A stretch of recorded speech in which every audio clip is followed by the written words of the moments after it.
Welcome, everybody. My name is Azim. I'm one of the doctors here at Embla, and we have Nicole, who was our very accomplished nutritionist, one of our coaches here at Embla. And today we're going to be talking all things Embla, all things GLP-1. And I think we're going to just kick right off, unless you have anything you want to add to that intro. No, let's just do it. I feel like we're on Diary of a CEO. Okay, so first thing we're going to talk about today, why our low-dose approach works and why it's beneficial and why it's smart. We should probably explain what our low dose approach means. So maybe I'll do that first from a sort of medical point of view, and then we can get into, I'll talk about it from a medical point of view, and then maybe you can explain from like a coaching nutritional point of view how we support the medication, because I think that there is a way of doing that. So we prescribe GLP-1 medications here at Embla. For those of you that don't know, GLP-1 medications work by increasing your appetite, making you feel fuller, reducing cravings. And typically when people start GLP-1 medication, if you were to get it from your local pharmacy or whatever, you would just move up in dosage. So start on a certain, start on the lowest dose and move up month on month. We don't do that at Embla. We tailor the dose every single month depending on how you're doing. And typically we try and keep people on lower doses. And the reason we do that, correct me if I'm wrong here, is because we support the medication with lifestyle nutritional changes. So I think from my perspective, from a medical point of view, the way that I always look at it is GLP-1 is a natural hormone that we have in our body. We all have it. And it's one of many hormones and many sort of hormonal processes that work to make us feel full and control our appetite. And there are, from the way that I see it, there are foods and things that we can eat that help and support that. From a calorie point of view, and I know we don't generally like to talk calorie counting, we don't do that, but just from an intake point of view, lower calorie density foods, so foods that don't have many calories in them but are quite high volume, will keep you fuller. So in a way, they're also mimicking what a GLP-1 medication does. And so I think that there's definitely a place for GLP-1 medication, because we're at that point where people are really, really struggling. More and more people are living with obesity than ever before. And so this medication just gives you this boost and gets you almost like months ahead of where you would be if you tried to do it without the medication. But that doesn't mean that you can't still do the things that support weight loss and in your lifestyle. And that includes nutrition, also includes psychology, and that's maybe a separate topic. Yeah. But if you do those things, you won't necessarily need to just move up month on month in dose. If you just rely on the medication and you do nothing else, then you have to move up month on month, because you will just slowly build a tolerance, and you will find that, okay, well, this isn't working as well as it used to. I need to move up. But if you do those, if you sort of engage in a change and you use the medication as a tool to support that, you don't need, and we've seen that because with so many of our members, we don't have to necessarily move them up month to month. So that's the way I see it from a medical point of view. Yeah, 100%. I think as well, explaining how it works is really important. So a lot of people who take the medication might not even know actually how it works as well. So I think having the education of, how is this actually helping me lose weight? It doesn't directly cause weight loss either. That's something to really pinpoint as well, is that it doesn't have any sort of fat burning properties. Like you say, it just helps control appetite by basically just managing energy a bit better. But yeah, absolutely. I think a lot of people, if they don't have the right education, might be on too much of a high dose, and they're actually causing themselves more issues by doing that. And it just then turns into another crash diet. So they'll probably have too much of an energy deficit, to the point where maybe they've gone from, again, just using calories because people know that. So say if they, on average, they have around about 2,500 calories a day, they could go down to like 1,500 from this medication if it's too much. And in that sense, the body's just going to be burning muscle as well as fat. It could be anything. You have to think, what is actually this weight? And I hear it time and time again of people like, oh, well, I know someone who's lost this amount of weight in such a short period of time. And I'm always like, is that good though? I don't think that's really healthy. There's the race, isn't it, to get to a certain number on the scale, which isn't always the best way. I understand that might seem appealing for a lot of people because, if you're not comfortable in your weight, then you kind of want to get down to this ideal weight that you have in your head, or what you feel good in. as quickly as possible, but we need to kind of realize that we can't do that to our bodies. Like we have to be patient. We've got to give it respect and understand the issues with having, like, just basically changing diet so dramatically as well, and just cutting the amount of energy. So it has to be kind of like over a longer period of time. And it has to be more gradual for yourself. So you also have to adapt to these changes, but also your body as well. So with the lower doses, obviously everyone's different. People respond to the medication differently. So we monitor it month by month.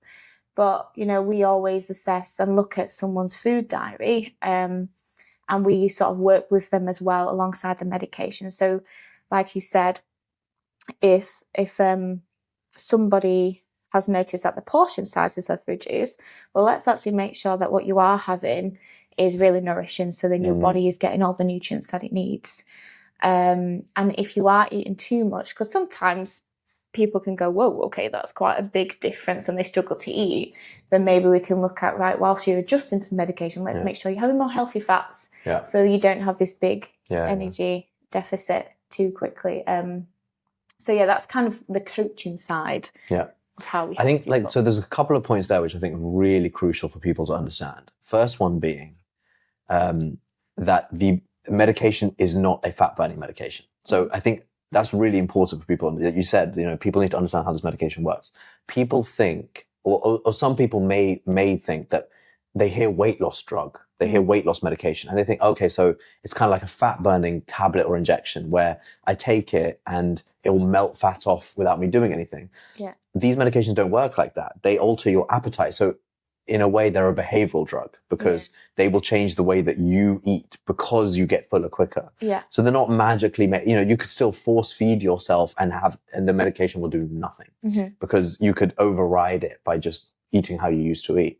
And that's really crucial for people to understand, because then immediately when you begin, you almost think, well, actually, I can't just take this and do nothing. If you look at it that way, because if I take it and do nothing, it's not going to melt fat off while I sleep. It's not a fat burning tablet or injection. And so I think that's really crucial.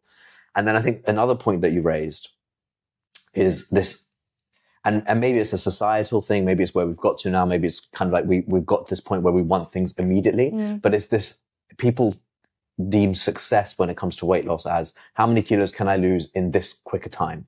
In 2 months' time, can I get down 8 kilos? And that's what they deem as successful. But then it's almost the question, and the question sometimes you maybe have discussed it with people, I've discussed it with some of our members, where you almost have to challenge people and say, well, actually, okay, let's say you're this amount of this weight. If you were 10 kilos lighter in 2 months' time, but you didn't like the way you looked, would you actually deem that a success? Or if your clothes didn't fit better, or you didn't feel better, or sleep better, or feel healthier, or notice any changes, but on the scale, it told you were 10 kilos lighter or 8 kilos lighter, would you deem that a success? And the reality is most time people would say no, because what they're actually looking for is not a number on a scale. They're looking to feel better, look better. They want to feel more confident. They want to be able to maybe change the way that they dress, wear different clothes, maybe have just a bit more like self-esteem and self-confidence when going out. They don't want to have the stigma that's associated with being, you know, in a larger body. And that's what they actually want. But we've almost we've forgone that now because everyone's like, I just want to be this weight. We've made it a number thing as quickly as possible. And like you said, if you lose a bunch of muscle, a bunch of water weight, and you're like, yeah, this medication's working, that slows down. Then you're like, give me the next dose up. And actually 3-4 months in, you can actually be not that much better off than when you started, but the numbers on the scale tell you something different. You're a bit lost. By the end of it, you sort of are at a high dose, your risk of higher side effects. You're not actually what you thought you were going to be, which is, you know, feeling better and happy and healthy. And you raised another point there where you said it's actually about nourishing yourself. So what are you actually eating? And if you just cut the portion sizes in half or a quarter, you're going to feel pretty rubbish because you're not going to get the energy that you need. You're probably not focusing on the nutrients that you need to feel good. And so you end up in a place where you're spending money on this medication. You're on the higher dose, which is at risk of side effects. It's not getting you the results that you actually wanted when you actually think about the results that you wanted. And so what's next? And I guess the question that we started with was, why does our low dose approach work? And also, why is it important? Why is it smart to do? And it's because you don't want to end up in that position. Absolutely. And that's where a lot of people do end up. Absolutely. And I think you said before it's more behavioural. So I actually think it should be marketed more towards like it's a behavioural drug rather than a weight loss 100%. drug, because you kind of have to ask yourself, what is this going to help me do? Yeah. What am I going to get out of this? So you could either do it as a, like, this is what I struggle with, because there's a lot of reasons. We know it's complex why people struggle with being overweight and with obesity as well. So I guess it's looking at how can this medication help me with these challenges, whatever they are. It's not just moving more and eating less half the time. Yeah. There's a whole host of different reasons why. And I just think if you are using it as a crash diet, this is great, I'm not feeling hungry, I'm just going to keep eating less and eating less, then, well, it's just another crash diet. You'll end up gaining the weight back. The research shows, when you do yo-yo dieting, you gain the weight back and more. So looking at, is it portion sizes? A lot of time it is, for whatever reason. Some people might just, because of the environment we live in a very obesogenic environment. Mm-hmm. Food's always in our faces all the time. A lot of it's processed food, and it's, it is addictive in that sense. So it could be just to help lower those cravings, so then you can really feel control around food. A lot of people have a bad relationship with food as well. So it's actually really helping people understand that they can have the foods that they enjoy, but maybe more in a controlled way. They don't feel like the food noise as much, and that's often what I hear, is that food noise has reduced significantly. But also there is that fine line of, you don't want to rely on the medication too much to take that away completely, because you still want to address it. You still want to dig a little bit, because like you've said, there's some psychology in it, because we all do habits for a reason. We all have these habits for a reason, and it's usually embedded through our life of developing these habits. So we really want to understand and dissect why we do certain things. And the more we understand, the more we can kind of manage it and control it.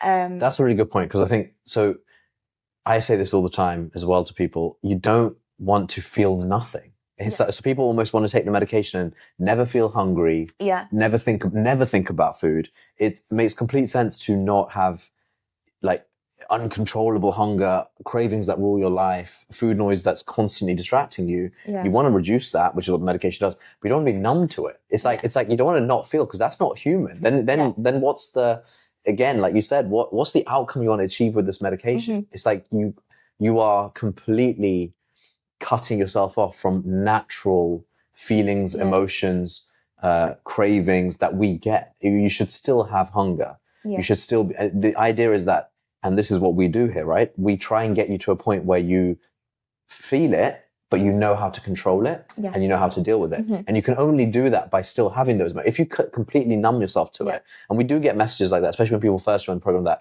oh, the medication stopped working, I feel hungry. And it's like, hunger is normal. Hunger is absolutely normal. Everyone feels hungry. You should feel hungry. Then it's time for a meal. And then we can look at how you want to build that meal out, or, why are you feeling hungry too soon maybe, or what other things can we do to address that? Also, and the medication supports that. What extreme, what? Exactly. What's an extreme to go from one extreme to another almost? So it's just managing that really, and managing the expectations, and why is it that you're hungry? And also, appetite fluctuates all the time. Like, some days you're going to feel hungrier than others, and that's normal. And I think we need to sort of understand a bit more that hunger is just a signal. Your body's just asking for something specifically, and it could be thirst, it could be food.